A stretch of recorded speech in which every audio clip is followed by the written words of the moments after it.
जय जिनेंद्र, जय जिनेंद्र। आज का लेक्चर शुरू करेंगे। जो कल हम अटके थे वो था अष्टकर्म, 8 कर्म, और कर्म किस प्रकार से कर्म की जो स्थिति है वो बताई थी। उसको 1 मिनट फिर से याद कर लेंगे, क्योंकि किन कारणों से 8 कर्म प्रकृति का बंद होता है, किन कारणों से, और उसका चय होता है, उपचय होता है, और क्या क्या होता है। आपको कल मैंने ये बताया था, मैं फिर से अभी आज हम इसको डिस्कस करेंगे। जो कषाय बताए थे, क्रोध कषाय, मान कषाय, माया कषाय, लोभ कषाय, ये चारों कषाय के कारण सभी जीवों के आत्म प्रदेश के ऊपर तीनों काल में, भूतकाल में, भविष्य काल में और वर्तमान काल में, तीनों के तीनों काल में, मतलब किसी भी समय में जीवों के ऊपर कर्म बंध, कर्म की उदेरणा, कर्म का वेदन और कर्म की निर्जरा, चारों होता है। नया कर्म हो तो उसका बंध होगा, पुराना होगा तो उसका वेदन होगा, अगर कर्म का समय नहीं आया है तो उसकी उदीर्णा भी होगी। और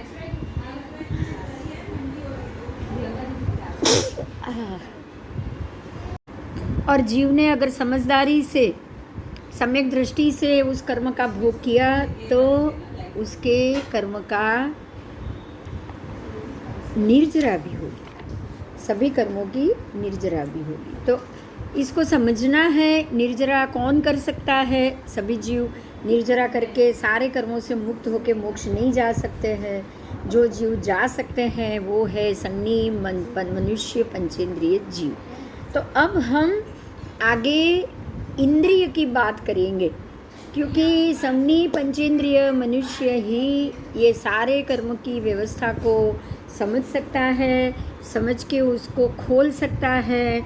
जरूरी क्या है, क्या नहीं है, बिन जरूरी कर्म बंद कैसे होता है, ये सारी चीज़ों को भी वो समझ सकता है।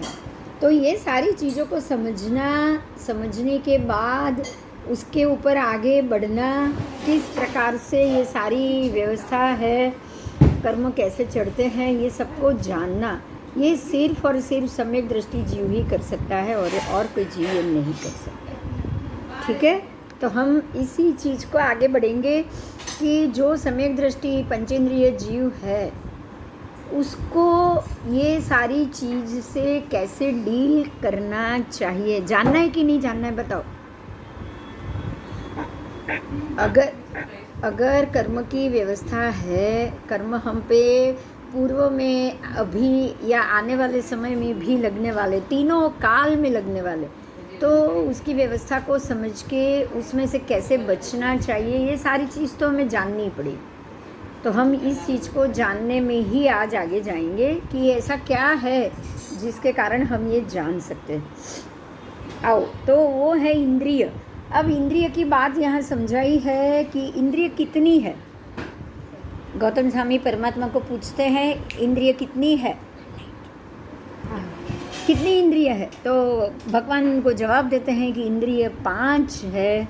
श्रोतेंद्रिय, चक्षु इंद्रिय, घ्राणेन्द्रिय, जिह्वेंद्रिय और स्पर्शनेन्द्रिय। आपको यहाँ से शुरू करनी है। पहले स्पर्शनेन्द्रिय, रसनेन्द्रिय, घ्राणेन्द्रिय, चक्षु इंद्रिय और श्रोतेंद्रिय। अब यहाँ जो महत्व का मुद्दा है, हर एक 5 इंद्रिय के भी मुख्य भेद अलग अलग है, बाह्य इंद्रिय और अभ्यंतर इंद्रिय। आज हम ये इंद्रिय के विषय में ज़्यादा डिटेल से जानेंगे। बाह्य इंद्रिय क्या है, अभ्यंतर इंद्रिय क्या है। तो बाह्य इंद्रिय, अभ्यंतर इंद्रिय, हर एक इंद्रिय का ऐसे आकार, उसका प्रकार, उसका काम, ये सारी चीज़ बताई गई है। जैसे कि श्रोतेंद्रिय का आकार कदम्ब के पुष्प जैसा है। कदम्ब का पुष्प कैसा होता है? बाहर से खिला हुआ और अंदर से ऐसी पतली डाली, फूल ऐसे खिला सूरजमुखी जैसे ही, और नीचे से ऐसे पतली डाली होके अंदर आएगा। तो आपके ये श्रोतेंद्रिय का आकार कैसा है? बाहर से इतना बड़ा, अंदर से तो बिल्कुल उसकी डंडी जैसा ही है। तो कदम्ब पुष्प जैसा आकार है। चक्षु का इंद्रिय का कैसा आकार है? तो मसूर चंद्र उसके जैसी ये चक्षु इंद्रिय का आकार है। आपको पता है कि बराबर मसूर के दाल के दाने के जैसे चंद्र, ऐसा उसका आकार। घ्राणेन्द्रिय सूंघने की बात, अति मुक्त पुष्प जैसा। घ्राणेन्द्रिय का जो आकार है वो अति मुक्त पुष्प जैसा है।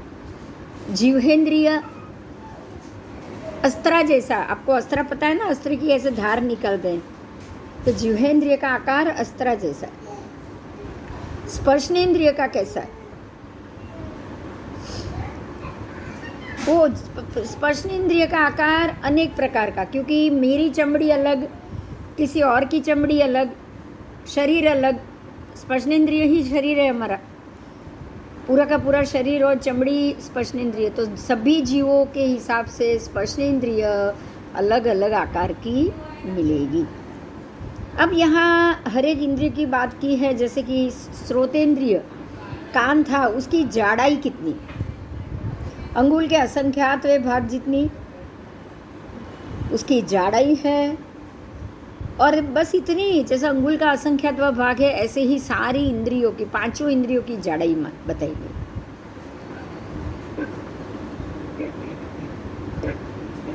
अब उसका विस्तार कितना है? तो अंगुल के असंख्यात भाग जितना। सभी पांचों इंद्रिय का विस्तार है अंगुल के असंख्यात भाग जितना।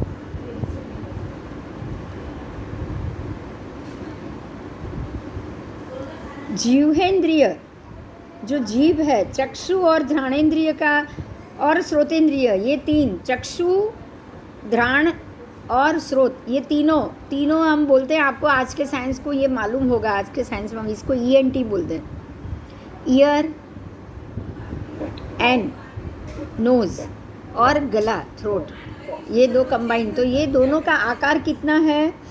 अंगुल के असंख्यात भाग प्रमाण होता है। तो साथ में घ्राणेन्द्रिय, चक्षु इंद्रिय का भी उतना ही, आई, नोज एंड आंखें, तीनों का। अब जो जिह्वेंद्रिय है उसका आकार तो ज़्यादा है ना, तो अंगुल पृथकत्व प्रमाण। स्पर्शनेन्द्रिय तो सारे शरीर प्रमाण विस्तार, जितना मेरा शरीर उतनी मेरी स्पर्शनेन्द्रिय। अगर मेरा शरीर 5 फुट या 6 फुट है तो मेरे स्पर्शनेन्द्रिय 6 फुट, लेकिन जो 3 गाँव की काया वाले पहले के आरे में लोगों थे, उनकी स्पर्शनेन्द्रिय 3 गाँव जितनी। मतलब जितना बड़ा आपका शरीर उतनी बड़ी आपको स्पर्शनेन्द्रिय मिलेगी। इसके प्रदेश पूछे हैं तो पांचों सभी इंद्रिय के प्रदेश अनंत प्रदेशी। इसको प्रदेश भाग अनंत मिला है, अनंत। लेकिन कितने भाग में अवगाढ़ है? तो असंख्यात प्रदेश में अवगाढ़। ये सारे असंख्यात प्रदेश में अवगाढ़ होते हैं।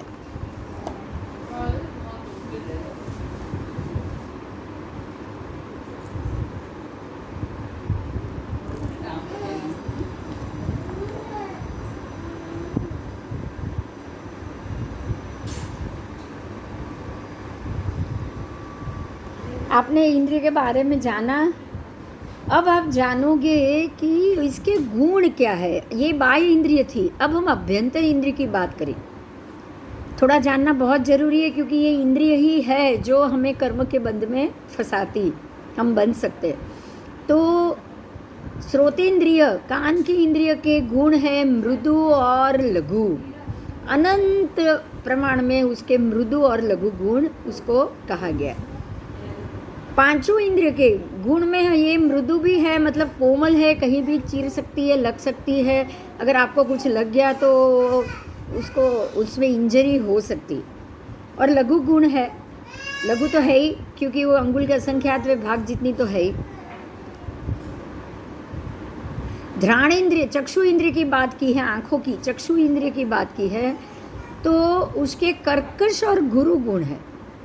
चक्षु इंद्रिय थोड़ी कर्कश है और गुरु गुण है। श्रोतेंद्रिय भी कर्कश और गुरु गुण, घ्राणेन्द्रिय भी कर्कश और गुरु गुण, जिह्वेंद्रिय भी कर्कश और गुरु गुण।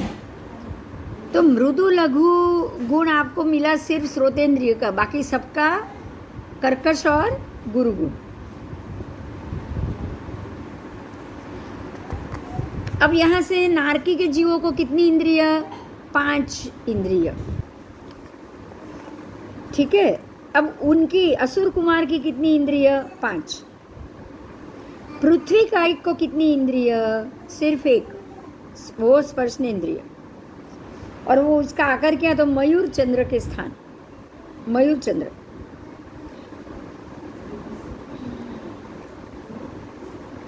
आओ, उनके जितना शरीर होगा उतनी उनकी इंद्रिय हो सकती है।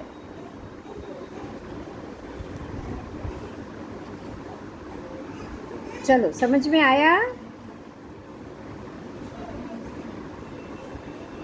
अब धीरे धीरे हम आगे जाएंगे। इंद्रिय उपचय, निर्वर्तना, असंख्यात समय, लब्धि, उपयोग, काल, अल्प बहुत्व, इसमें सारे कितने प्रकार से इंद्रिय उपचय होते हैं। इंद्रिय का ही टॉपिक चल रहा है, कितने प्रकार से इंद्रिय उपचय होते हैं। तो श्रोतेंद्रिय उपचय, चक्षु इंद्रिय उपचय, घ्राणेन्द्रिय उपचय, जिह्वेन्द्रिय उपचय और स्पर्शेंद्रिय, 5 इंद्रियों का उपचय होता है। चय उपचय मतलब उसका फिर से उपयोग, हर एक नए शब्द या नए चीज़ के लिए उसका उपयोग होता ही रहता है। ऐसा नहीं कि एक बार उसका यूज़ किया और अब आप उसको उपयोग नहीं करोगे, ना, इसका उपचय होता है, उपचय। आओ अभी आगे जाएंगे। शरीर की बात की थी।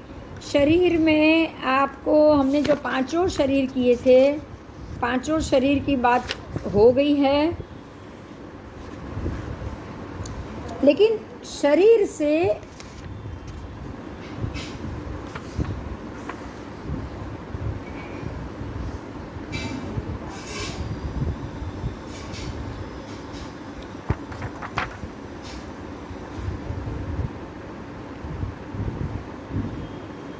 एक मिनट है।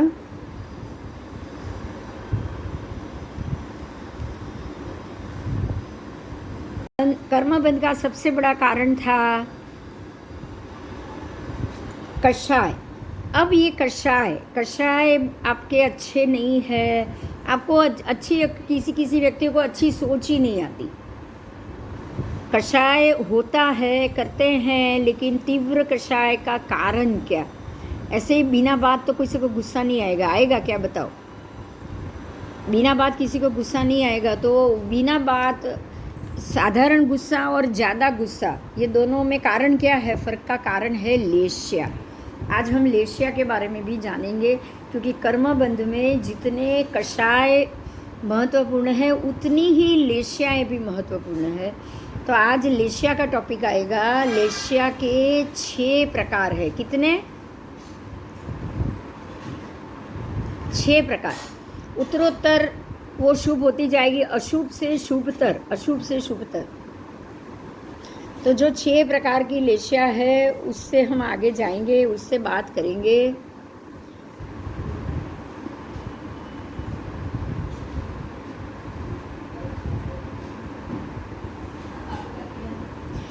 कोई भी जीव, भगवान ने एक चीज़ बताई है, कोई भी जीव समान श्वासोच्छ्वास, समान आयु, समान स्थिति वाले होते नहीं है। नारकी, पहली ही नारकी में चाहे 1 लाख जीव हो, लेकिन वही 1 लाख जीव एक ही आयु, एक ही समान, एक ही स्थिति। पहली नारकी का 10,000 आयु है तो सबके सब 10,000 आयु ना, जघन्य 10,000। उत्कृष्ट कम ज़्यादा सबको हो सकता है। तो उसका कारण क्या है? उसका कारण है उनका आहार, उनका शरीर, उनका उच्छ्वास, कर्म, वर्ण, लेश्या, सम, वेदना, सम क्रिया, सम आयु, ये सारी चीज़ सबकी अलग अलग होती है।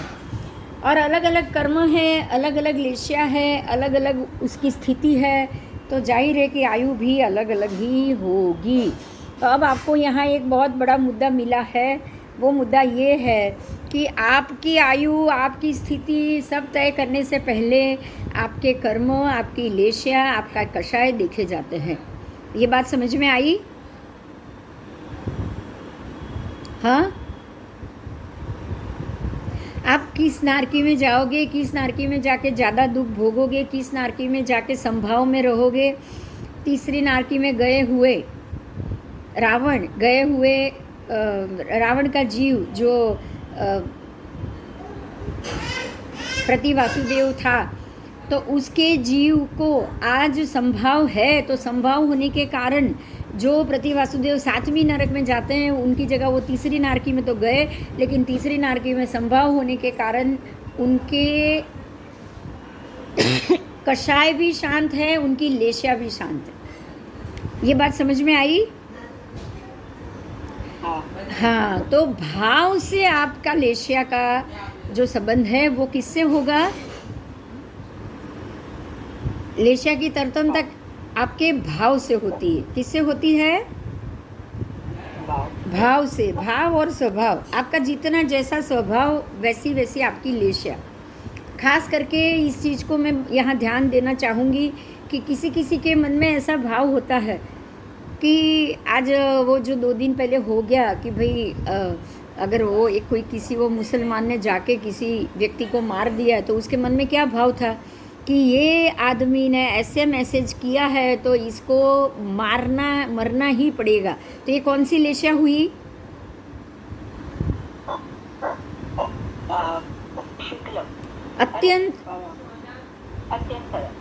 अत्यंत केवी, पण शुभ के अशुभ? अत्यंत अशुभ, क्योंकि वो चाहता ही है कि ऐसा इंसान ने ये काम किया, उसका कोई गुनाह है या नहीं है या क्या है, उसने सच्ची बोला है, उसने झूठ तो बोला ही नहीं। वो आदमी ने सच्ची बताया, जो भी मैसेज किया होगा, झूठ तो किया ही नहीं है, लेकिन उसको तो ख़त्म ही होना पड़ेगा। तो ऐसा सोचने वाला अशुभ लेशिया वाला है, तो ये उसके मन में भाव अशुभ होने के कारण ये अशुभता आई। समझ में आया? ये बात समझ में आई? अगर उसके भाव ही शुभ होते तो वो ये सोचता ही नहीं। अगर उसके मन में शुभ भाव होता तो वो ऐसा अशुभ कर्म करता नहीं। तो कर्म के लिए जिम्मेदार कौन है? जीव के भाव। कौन जिम्मेदार है? जीव के भाव। अगर आपके शुभ भाव होंगे तो शुभ कर्म का बंध होगा, अशुभ भाव होंगे तो अशुभ कर्म का बंध होगा। शुभ अशुभ दोनों होंगे तो मध्यम कर्म बंध होगा, लेकिन कर्म बंध भाव ही कराता है। भाव और स्वभाव से ही कर्म बंध होता है। तो ये हम लेशिया को जानेंगे तो हमें मालूम पड़ेगा कि विशुद्ध लेशिया और अविशुद्ध लेशिया। विशुद्ध लेशिया मतलब शुभ लेशिया, अविशुद्ध लेशिया मतलब अशुभ लेशिया। तो ये लेशिया के का अशुभ लेशिया है तो अशुभ कर्म का बंध ज़्यादा होगा, लंबे समय के लिए होगा, और शुभ लेशिया है तो शुभ कर्म का बंध भी होगा ज़्यादा, और वो कम समय के लिए होगा। जल्दी मोक्ष मिलेगी। जितनी शुभ लेशिया आपकी ज़्यादा होगी उतनी आपको जल्दी मोक्ष प्राप्ति होगी।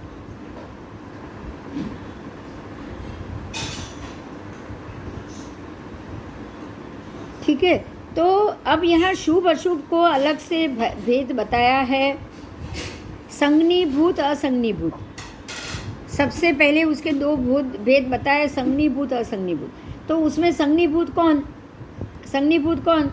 तो जिसको बहुत ही ज़्यादा वेदना प्राप्त होगी। संज्ञीभूत मतलब ये अशुभ लेशिया वाले जीव है, नरक के जीव है, नारकी के जीव है, ये संज्ञीभूत है। तो मतलब इनको बहुत ज़्यादा महावेदना प्राप्त होगी। और अगर वो असंज्ञीभूत है, असंज्ञीभूत, तो ये अल्प वेदना वाले होंगे। समझ में आया?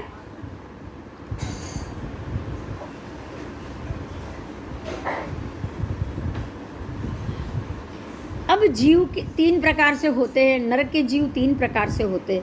एक है सम्यक दृष्टि जीव, दूसरे हैं मिथ्या दृष्टि जीव, तीसरे प्रकार है मिश्र दृष्टि जीव।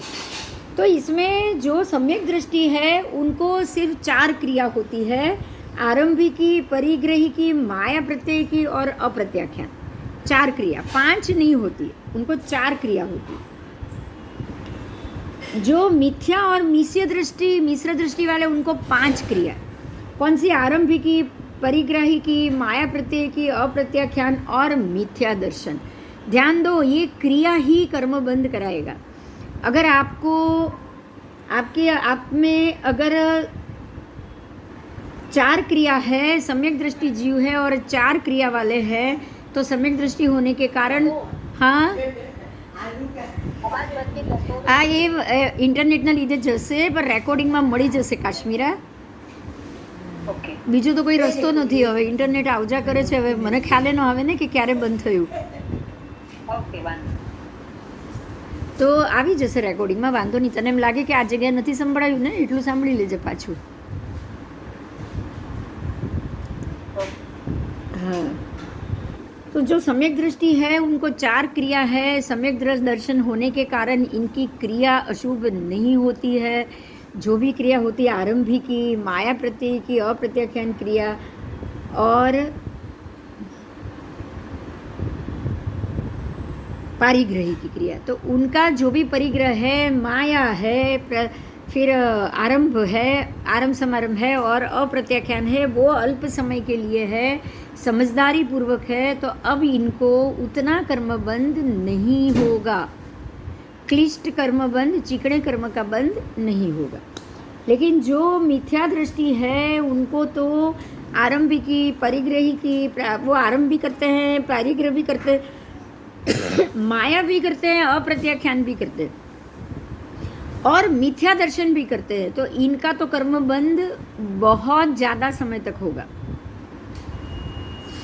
ठीक है. और मिश्र को 5 क्रिया जरूर है, लेकिन मध्यम कर्मबंध यहाँ आपको जरूर मिलेगा. मिश्र है ना, तो उनका कभी न कभी मोक्ष तो है ही.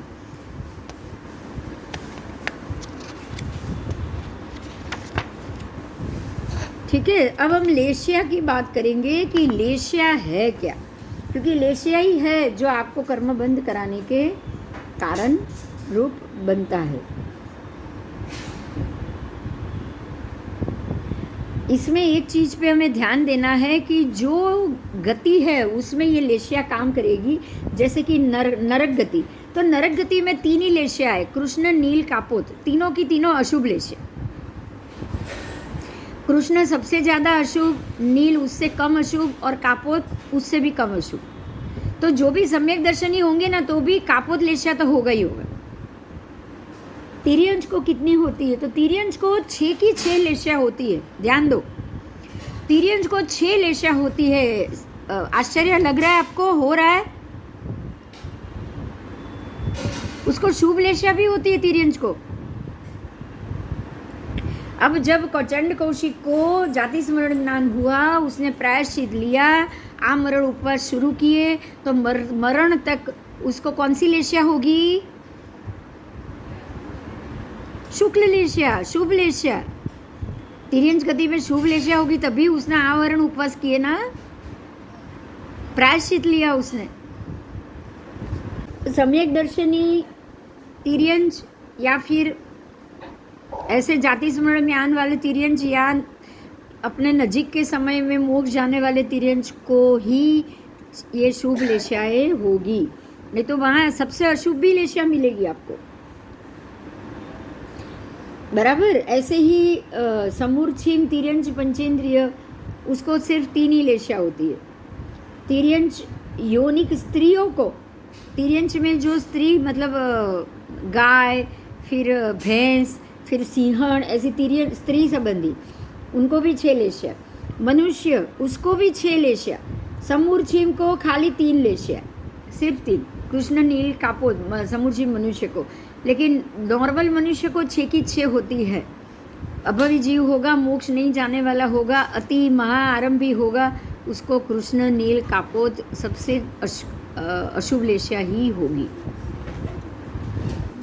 और जैसे जैसे सम्यक दर्शनी होगा, उसी भव में मोक्ष जाने वाला होगा, तो वो शुक्ल लेशिया का भी हो सकता है. समूर्छिम मनुष्य, ये तो मैंने बता दिया. अब है देव. देवों को भी 6 की 6 लेशिया है. देवों को भी 6 लेशिया होती है. उनके भी मन 6 अति अशुभ भी होंगे और अति शुभ भी होंगे. हाँ, देवी को सिर्फ 4 लेशिया होती है, देवी को 6 लेशिया नहीं होती। देवियों को सिर्फ 4 लेशिया है, कृष्ण, नील, कापोत और तेजो।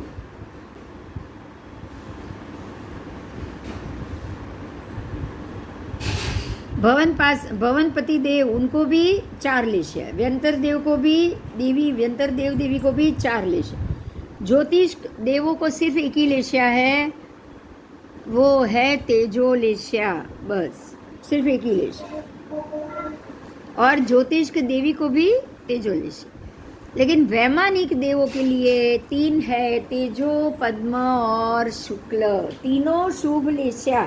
जो वैमानिक देव है 12 के 12 ऊपर विमान वाले देव, स्वधर्म से लेके 12 देवलोक ऊपर के जो वैमानिक देव है उनको 3 है, तेजो लेशिया भी है, शुक्ल पद्म भी है, शुक्ल भी। आपको यहाँ एक चीज़ ये ध्यान में लेनी है कि जितने जितने ऊपर के शुभ देव होंगे उनको शुभ लेशिया है और नरक गति में अशुभ लेशिया है। समझ में आया? सबसे महत्व की बात यह है कि कौन सी लेशिया वाला जीव कहाँ जन्म लेता है, ये बहुत महत्व की बात।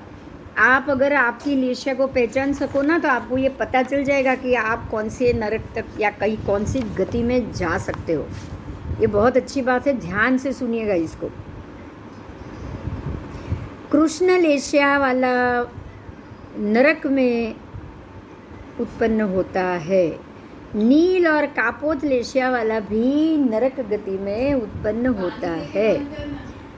आप किसी का खून कर लेते हो वो इतना अशुभ नहीं है जितनी आपकी सोच अशुभ है। समझ में आया? आप किसी को मारो ही नहीं लेकिन रोज अशुभ ही सोचो कि हर कोई मर जाए, हर कोई मर जाए, ये तो बहुत अशुभ बात। ठीक है? कृष्ण लेशिया वाले पृथ्वी कायिक में भी उत्पन्न होते हैं।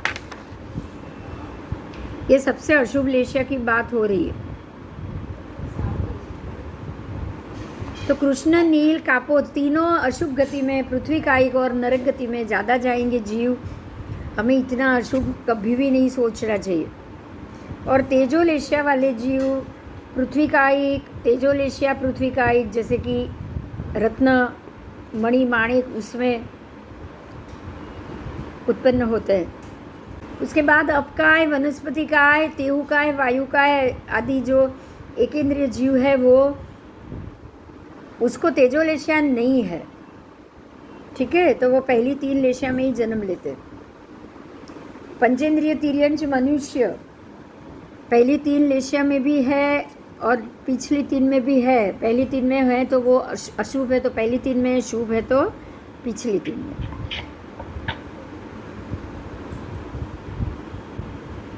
अब आगे जाएंगे हम।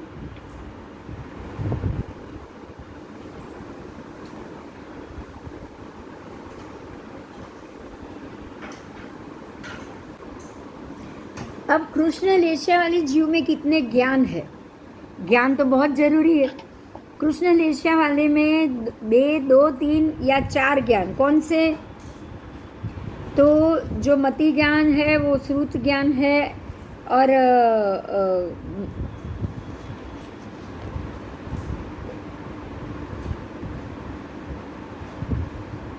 मन प्रयोग ज्ञान भी होता है।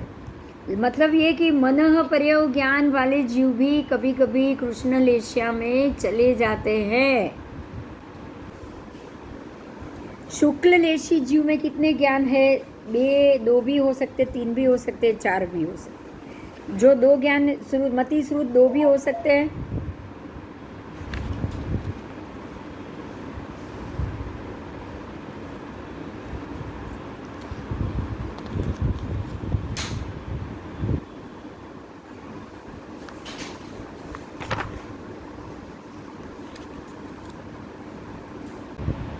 मनुष्य स्त्री, मतलब जो स्त्री है उसको तो 6 लेशिया हमने जान लिया। जैसे भरत में है वैसे ऐरावत में भी उतनी ही लेशिया होती है और महाविदेह की कर्म भूमि में भी 6 की 6 लेशिया होती है। लेकिन अकर्म भूमि में जीवों को कितनी लेशिया होती है? देखो यहाँ ध्यान दो। कर्म भूमि के जीव अपने आप को मोक्ष भी ले जा सकते हैं, कर्म भूमि के जीव अपने आप को नरक गति में भी ले जा सकते हैं, लेकिन अकर्म भूमि के जीवों को नियमा देवलोक मिलता है। उनको ना मोक्ष मिलेगा, ना नरक मिलेगी, ना तिर्यंच योनि मिलेगी, कुछ नहीं। लेकिन अकर्म भूमि के जितने भी युगलिक जीव है नियमा देव ही बनते हैं। तो अब जो जो जीव नियमा अकर्म भूमि के मनुष्य देव बनेंगे उनको 4 लेशिया होती है, कृष्ण, नील, कापोत और तेजो। ठीक है, 4 ही लेशिया होती है। वहाँ जो स्त्री हो तो स्त्री और पुरुष हो तो पुरुष। तो ये 4 लेशिया मतलब उनको आगे पद्म शुक्ल लेशिया होगी नहीं। पद्म लेशिया शुक्ल लेशिया होगी तो वो कर्म साधन करके मोक्ष जाएंगे, लेकिन उनको जाना ही नहीं है, इसीलिए उनको ये लेशिया होती नहीं है।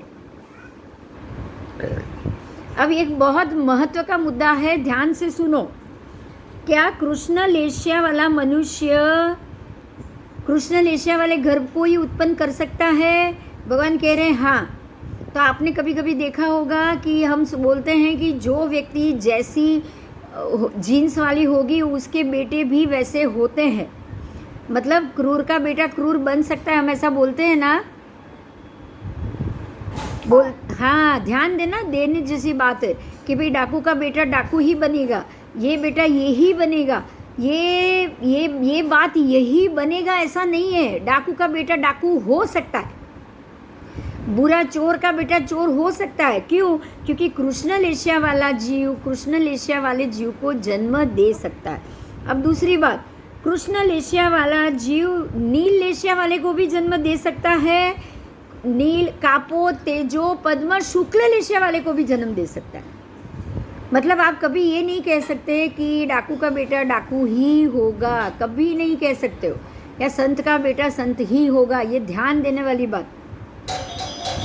लेशिया कभी भी जीन्स में नहीं मिलेगी, लेशिया आपको कभी भी जीन्स में नहीं मिलेगी। आपके जो व्यक्ति है वो व्यक्ति के जीन्स में जो आता है वो आपको कभी भी जीन्स में नहीं मिल सकती। मतलब ये कि हिरण्यकश्यप का बेटा प्रहलाद बनेगा तो बन सकता है, हिरण्यकश्यप का बेटा अगर कोई और हिरण्यकश्यप जैसा राक्षस ही बनता तो भी वो बन सकता है। ये बहुत बड़ी बात है, क्लियर हुई? हाँ, तो वो शुक्ल लेशिया वाले को भी जन्म दे सकता है और अशुभ लेशिया वाले को भी कोई भी जन्म दे सकता है। ऐसे ही शुक्ल लेशिया वाले को भी जन्म दे सकता है और कृष्ण लेशिया वाले को भी जन्म दे सकता है। समझ में आया? हाँ, ठीक है। तो ये बहुत ज़रूरी है, ये बहुत समझने की बात कि ये कर्म के ऊपर ही जाएगा हमेशा। हर एक जीव अपने कर्म से ही व्यवहार करेगा। अगर बुरे आदमी का बेटा होगा, कृष्ण लेशिया वाले का भी बेटा अगर ऐसा होता तो जो मम्मण सेठ, कपिला दासी या फिर वो काल सौरिक कसाई, उनको बेटे को तो कभी मोक्ष मिलता ही नहीं। मिलता क्या अगर ऐसा होता तो? लेकिन ऐसा नहीं होता है। ठीक है, ये बहुत महत्व की बात थी।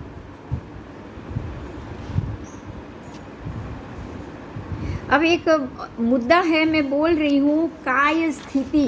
काय स्थिति मतलब ये जो शरीर मैंने ये मनुष्य में जन्म लिया है, तो मेरा ये मनुष्य का शरीर की स्थिति किससे हम उसको तय करेंगे। तो उसके लिए आपको 22 चीज़ है जिससे मेरी काय स्थिति तय होती है। अरे याशु, तो जो काय स्थिति है, सबसे पहले जीव, फिर गति, फिर इंद्रिय, फिर काय, फिर योग, वेद, कषाय, लेश्या, सम्यकत्व, ज्ञान, दर्शन, संयत, उपयोग, आहार, भाषक, परित, पर्याप्त, सूक्ष्म, संज्ञी, भवसिद्धिक, अस्तिकाय और चरम। इस 22 चीज़ों से आपको अपने मनुष्य शरीर को जानना पड़ेगा। कितने से? 22 चीज़ों से, और ये 22 चीज़ों से हम जानेंगे ही जानेंगे, इसको हम छोड़ेंगे नहीं। क्यों? पता है कि अगर मैं मनुष्य भव में आई हूँ तो मनुष्य भव में मेरा जीव ये मनुष्य भव में, मनुष्य भव के कितने समय तक ये शरीर के अंदर मेरी आत्मा रहेगी? बहुत सिंपल है कि कब तक रहेगी? जन्म से मरण तक रहेगी। मतलब सर्व काल में जीव स्वरूप में मेरी आत्मा ये शरीर के अंदर रहेगी। तो जीव से आप, पहला द्वार है जीव, उसमें सर्व काल में रहेगी। अब दूसरा द्वार है गति। तो गति तय होती है, अगर नरक गति है, कौन सी नरक है, वो सब में तय होगा कि मुझे अगर पहली नरक में जाना पड़ा तो मुझे 15,000 वर्ष तक वहाँ रहना है। ऐसे ऐसे ऐसे ऐसे अलग वर्ष हमारे प्रत्येक जीव के काय स्थिति तय होती है, प्रत्येक की अलग अलग होती है। समझ में आया? हाँ, बस। तो देव में हो या नरक में, जगन्य से 10,000 और उत्कृष्ट से 55 पल्योपम। तो ऐसी काय स्थिति होती है, तो वो काय स्थिति तय होती है।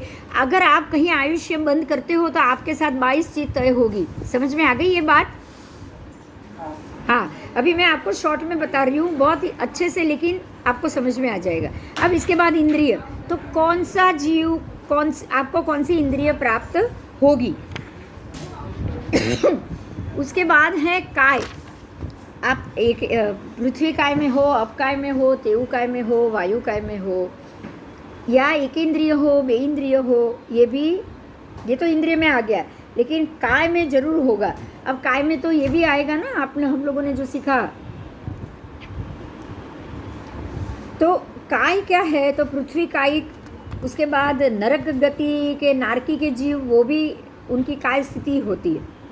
ऐसे ही 5वां है योग। योग क्या? तो आपको मन योग मिले, वचन योग मिले या काय योग मिले। काय योग तो मिलेगा ही मिलेगा, पर मन योग सबको नहीं मिलेगा, क्योंकि असंगनी जीवों को तो मन मिलता नहीं। तो उससे भी आपका संज्ञा असंज्ञा कौन सी मिलेगी, संगनी बनोगे असंगनी बनोगे, उससे आपकी काय स्थिति तय होगी, योग तय होगा। मन योग, वचन योग या काय योग, 3 में से योग तय होगा। उसके बाद है वेद। वेद भी 3 है, स्त्री वेद, पुरुष वेद या नपुंसक वेद। आपको कौन सा वेद मिलेगा। फिर है कषाय। तो कषाय में आपको 4 भेद है। एक है अनादि अनंत, दूसरा है अनादि शांत, तीसरा है सादि शांत, अनादि अनंत, अनादि शांत, सादि अनंत, सादि शांत। मतलब आपको कषाय कितने समय तक रहेगा। प्रत्येक जीव को ये 4 में से ही एक भेद आएगा, पर आपको कषाय कितने समय तक रहेगा। ठीक है, ये भी तय होता है। उसका भी जो मर्यादा है वो काल मर्यादा तय होती। उसके बाद है लेशिया। तो 6 में से कौन सी लेशिया में हो आप। 6 में से कौन सी लेशिया में आप हो। 6 लेशिया तो आपको पता है, बस उसमें से ढूंढना है कि आप कौन सी लेशिया में हो। उसके बाद है सम्यकत्व। सम्यकत्व के कौन से स्टेज में हो। सम्यकत्व भी सम्यक दृष्टि, सादी अनंत, सादी शांत। मतलब आपको सम्यक दृष्टि कैसी है, हमेशा आके चला जाए ऐसा सम्यकत्व है, या क्षायिक सम्यकत्व है, या मिथ्यात्व है, या मिश्र दृष्टि है, वो सारा इसी से तय होगा। अगर आप समकिति नहीं हो तो भी इसी से तय होगा। उसके बाद एक ज्ञान। ज्ञान कौन सा हुआ, तो वो भी बिल्कुल इसी प्रकार से है। ज्ञान तो 5 है, आपको पता है, मति ज्ञान, श्रुत ज्ञान। तो मति श्रुत तो सब में होता ही होता है, लेकिन सादी अनंत, सादी शांत, अनादि अनंत, अनादि शांत, ये 4 में से ज्ञान तय होता है। अगर मिथ्यात्वी जीव है, अभवी जीव है, या आप भव्य जीव हो, वो आप यहीं से तय करोगे। उसके बाद भी दर्शन आया। तो दर्शन में भी वही होगा कि सम्यक दर्शन या मिथ्या दर्शन या सम्यक दर्शन, सारे कितने समय तक हो। उसमें 9 प्रकार से दर्शन है। चक्षु दर्शन, अचक्षु दर्शन, अवधि दर्शन, ऐसे 9 प्रकार से भेद है। निंद्रा, 5 प्रकार की निंद्रा, ये सारा दर्शन में है। तो आप वो 9 में से कौन सी स्टेज में हो, तो कितने समय तक उसमें रहोगे, ये भी आपके कर्म के हिसाब से तय होता है। उसके बाद है उपयोग। सॉरी, उसके बाद है संयत। तो संयत में संयत क्या हुआ? संयत की बात है, संयत हो या असंयत हो। संयत मतलब संयमी हो या असंयमी। जीव जैन होगा तो संयमी, अगर नियम में होगा तो संयमी, अगर जैन नहीं है, अजैन है और नियम में भी नहीं है तो वो असंयमी हो गया। तो कितने समय तक? अनंत उत्सर्पिणी तक या थोड़े समय तक? ये यहाँ पे समय तय होता है संयत का भी। तो ये भी बहुत समझने जैसा है कि आप किस स्थिति में हो, संयत असंयत में आप किस स्थिति में हो। उसके बाद है उपयोग। उपयोग भी बहुत महत्व का मुद्दा है। आप साकार उपयोगी हो या अनाकार उपयोगी। उपयोग का मतलब ये है कि आप मन वचन काया के सभी उसमें प्रवर्तमान हो, तो आप साकार से उपयोग कर रहे हो या अनाकार से उपयोग कर रहे हो, ये भी तय होता है। उसके बाद है आहार। तो जो आहार संज्ञा है, आहार संज्ञा आपको अनाहारी बनना है या आहारी बनना है, छद्मस्थ आहारी बनना है, केवली आहारी बनना है, ये सारी चीज़ आपके कर्म के हिसाब से आपको प्राप्त होगी। तो उसकी स्थिति मिलेगी कि इतने समय तक, जैसे भगवान महावीर स्वामी को इतने समय तक केवली आहारी रहना था, इतने समय तक छद्मस्थ आहारी रहना था। वो 30 साल तक छद्मस्थ आहारी रहे, फिर 12 साल तक केवली आहारी रहे। तो ये सारा उनके कर्म के हिसाब से तय होता है। आगे है जो भी अब जो सारे द्वार हैं वो भाषक। तो भाषक और अभाषक मतलब आप बोलोगे, भाषा का प्रयोग करोगे या भाषा का प्रयोग नहीं करोगे। ठीक है, जैसे वनस्पति, जैसे नारकी के जीव, कौन कितनी भाषा बोलेगा। उसके बाद है परित। तो परित भी दो भेद से है, काय परित और संसार परित। तो ये भी दो भेद से हैं। काय परित का मतलब ये है कि आपको अंतर्मुहूर्त जीना है या सादी अनंत, सादी शांत। जैसे कि वनस्पति, जो निगोद के जीव नित्य निगोदी है, वो सादी शांत है, वो हमेशा निगोद में, हमेशा निगोद में रहने वाले। तो ये भी, ये परित हो गया, ये काय परित हो गया। और संसार परित, तो संसार में कब तक, कहाँ तक रहोगे, संसार के बाद मोक्ष जाओगे तो कितने समय के बाद मोक्ष जाओ, ये सारा आपको संसार परित तय करेगा। ठीक है, अर्ध पुद्गल परावर्त में जाओगे, एक देशों अर्ध में जाओगे या एक पुद्गल परावर्त के बाद जाओगे, ये आपका काय संसार परित तय करता है। अब दूसरा भेद था अपरित। अपरित मतलब अब आपको संसार में नहीं रहना है, आप मोक्ष जा रहे हो। तो मोक्ष जा रहे हो तो ये कितने, अब जाने के बाद वहाँ कब तक रहेगा, तो उसका तो एक ही भेद है, आपको ये तो पता है। तो अनादि अनंत तक वहाँ जाएगा। तो अब ध्यान दो, मेरी एक बात पे ध्यान दो। संसार अपरित बे भेद से है, अनादि शांत, अनादि अनंत। उसके आदि नहीं है लेकिन अंत है। और अनादि अनंत जो अभवी है, मतलब भव्य और अभव्य, ये दोनों संसार अपरित में आएंगे। फिर से बोल रही हूँ, भव्य जीव, अभव्य जीव, ये दोनों जीव संसार अपरित में आएंगे। संसार अपरित मतलब संसार को छोड़ने वाला, संसार परित मतलब संसार में रहने वाला। समझ में आया? आया? तो संसार अपरित, संसार अपरित वो दो भेद से है, एक है भव्य, एक है अभव्य। अभव्य संसार छोड़ेगा, संसार परित है, सॉरी, भव्य संसार छोड़ेगा, संसार परित है, वो संसार को कभी भी छोड़ेगा। लेकिन संसार अपरित मतलब जो संसार को छोड़ ही नहीं सकता, संसार को जो छोड़ ही नहीं सकता, वो है अभवी अनादि अनंत। ठीक है,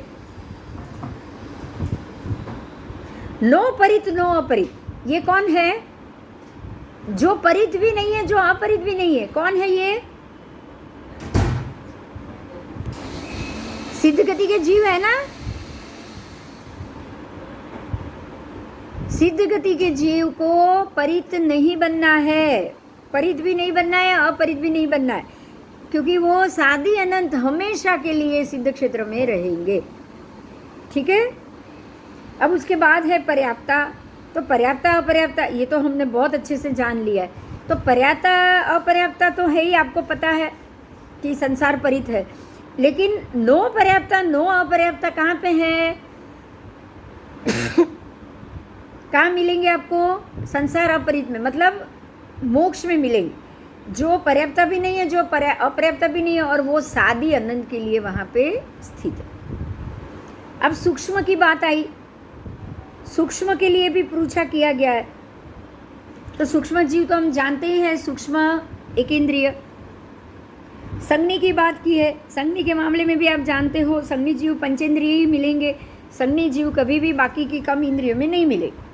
तो उसमें भी कैसे होगा? तो भव सिद्धिक, भव सिद्धिक मतलब संज्ञी पंचेंद्रिय जो भव को सिद्ध प्राप्त करने वाला है, इसी कोई भी भव में सिद्धि प्राप्त करेगा, मतलब भव्य जीव, तो वो है अनादि शांत। भव्य जीव को क्या कहेंगे? संसार में तो है, उसकी अनादि तो नहीं मालूम, लेकिन उसका अंत जरूर होगा। ये बात समझ में आई? हाँ। अनादि शांत, ये उसकी आदि नहीं मालूम है, वो कब से कहाँ घूम रहा है ये संसार में किसी को नहीं पता है। अनंत काल से, जैसे मैं हूँ, जैसे आप हो, जैसे बहुत सारे लोग हैं जो अनंत काल से घूम रहे, लेकिन अगर आप भव्य जीव हो तो आपका अंत निश्चित होगा। तो इसको आप एक ही कैटेगरी में रखोगे, अनादि शांत, ठीक है? ऐसे ही अभव्य सिद्धिक, संज्ञी पंचेंद्रिय में अभव्य भी होते हैं। अभव सिद्धिक मतलब अभव्य जीव जो कभी भी सिद्ध नहीं होंगे। तो अभव्य जीव के लिए क्या कहोगे?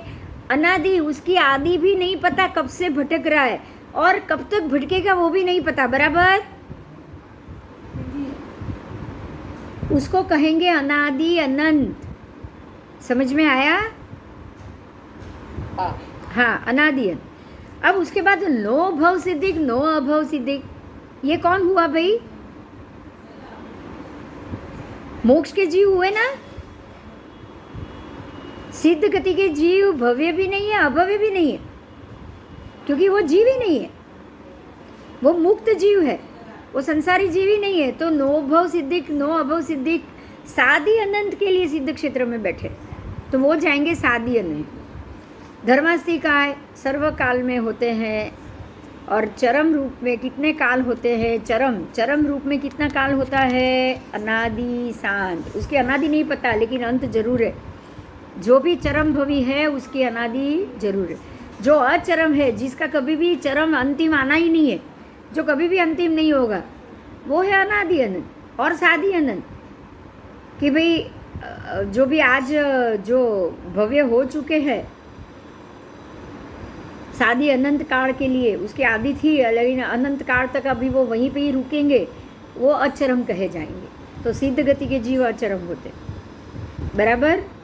और अभवी भी अचरम होते, वो कभी भी अपना स्थिति बदलेंगे नहीं। समझ में आया कि जीवों की कितनी स्थिति है? समझ में आ गया कि जीव की ये 22 स्थिति से हम गुजरेंगे। अब ये 22 में से हम भव्य है, अभव्य है, पृथ्वी काय है, संज्ञी पंचेंद्रिय है, जानना इजी हो जाएगा। इजी हो जाएगा ना अभी? यस, बहुत अच्छे से आप इसको समझ सकते हो, इजीली समझ सकते हो। तो अगर जो समझ पाए उसको क्या कहोगे? अगर आपको ये समझ में आ गया तो आप क्या कहोगे? सम्यक दृष्टि। सम्यक दृष्टि को ही समझ में आएगा ना, सम्यक दर्शनी ही समझ पाएगा। और सम्यक दर्शनी है तो आप भव्य हो गए। भव्य को सम्यक दर्शनी तो बनना ही पड़ेगा ना। अगर सम्यक दर्शनी नहीं बनेगा तब तक तो उसको भटकना है। तो सम्यकत्व भव्य से भी एक स्टेप आगे। समझ में आया? अगर हम भव्य भी होंगे तो भी अभी तक भटक रहे हैं, तो अगर सम्यक दर्शनी बन गए तो बहुत जल्दी छूटेंगे ना। हाँ, ठीक है। तो जीव क्या है? जीव सम्यक दृष्टि भी हो सकते हैं, मिथ्या दृष्टि भी हो सकते हैं, और मिश्र दृष्टि भी हो सकते हैं। मिश्र, सम्यक भी, मिथ्या, ठीक है। ऐसे ही सभी जीव तीनों दृष्टि वाले हो सकते हैं। सिद्ध, लेकिन सिद्ध सभी जीव जरूर होंगे, लेकिन सिद्ध के जीव खाली सम्यक दृष्टि होंगे, बराबर? सिद्ध के जीव मिश्र दृष्टि और मिथ्या दृष्टि कभी नहीं होते, कभी भी नहीं। बराबर? हाँ।